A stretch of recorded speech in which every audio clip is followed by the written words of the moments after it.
Russia conducted a surprise check of 150 aircraft, both jets and rotorcraft, to test their combat readiness in case of deployment.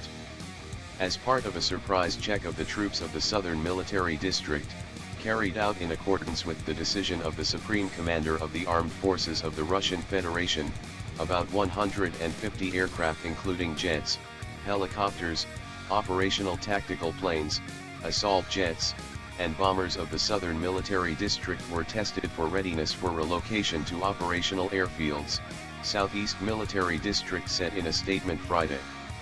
The aircraft flew in combat formations, and were prepared for departure fully loaded with weapons. The sudden check was held to check combat readiness of the aircraft. Serious threats remain in the southwest region. It was conducted also to prepare the military for the Caucasus 2020 Strategic Command and Staff Exercise. 56 tactical exercises are planned, Sergei Shoigu, Russian Defense Minister, was quoted as saying by Interfax. The Caucasus 2020 military drills are scheduled to take place in September.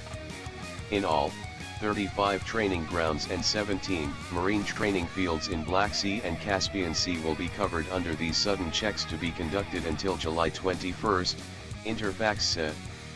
This includes over 149,000 people, 26,800 military equipment, 414 aircraft, and 106 warships.